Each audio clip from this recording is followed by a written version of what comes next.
రేవంతన్ sir గురించి ఎవ్వరు సరిగా అర్థం చేసుకుంటలేరు. సార్ అంత మంచోళ్ళు, సార్ అంత మంచి తమ్ముడు, సార్ అంత మంచి అన్న, సార్ అంత మంచి దోస్తు ఈ దునియాలో ఎవ్వరుండరు. అన్నింట్లో నేనే కనిపించాలి, నేనే ఉండాలన్నట్టు చేయడు, అందరినీ కలుపుకపోతాడు. అంత మంచి సారుని పట్టుకొని ఈ కారు పాటోళ్లకు ఎట్లా తిట్టాలనిపిస్తున్నదో ఏమో పోండ్రి. నిజమేనుల్లా, రేవంతం సారు చాలా మంచోడు. సార్కు నచ్చిన వాళ్ళ కోసం ఏ పనైనా చేస్తాడట, ఎక్కడి దాకానైనా పోతాడట. నా వాళ్ళు అనుకున్నాడంటే వాళ్ళ కోసం 4 వద్దులు ఉపాసం ఉంటందుకైనా 400 కోట్లు ఖర్చు పెడతందుకైనా వెనకాడట. కావాలంటే ఇగో ఈ సారుని చూడుండ్రి, బ్యాగ్ పట్టుకొచ్చి రేవంతం సార్ ముంగడ పెడుతున్నాడు కదా. అప్పట్లో ఓటుకు నోటు కేసులా రేవంతం సార్ దొరికిండు కదా, అప్పటిదే ఈ వీడియో. బ్యాగ్ పట్టుకొచ్చిన ఆయన పేరు ఉదయ్ సింహ, రేవంతం సార్ కు జిగిరి దోస్తు. ఆ కేసుతోనే సారు ముఖ్యమంత్రి ఆయే.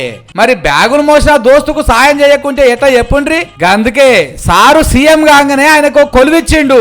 పోయినేడు దావోస్కు తోలుకపోయిండు, మొన్న కూడా తీసుకుపోయిండు. రాష్ట్రంలో సీఎం పిఆర్ఓ కొలువులో వేరేట ఆయన ఉన్నా గానీ ఆయన పేరు మీద ఉదయ్ సింహ అనేట ఆయనను సర్కారు పైసలతో తీసుకుపోయిండు అన్నట్టు.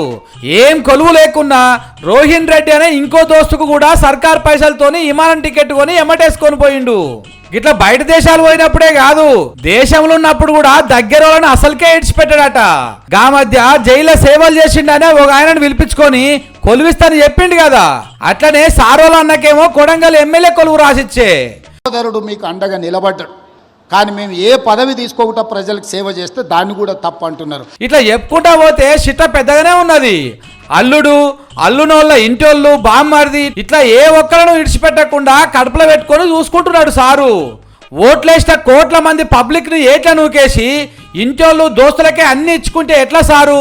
ఎప్పుడు నీ మనుషుల గురించేనా? అప్పుడప్పుడన్నా జర మా గురించి ఆలోచన చేయరని అడుగుతున్నారు పబ్లిక్.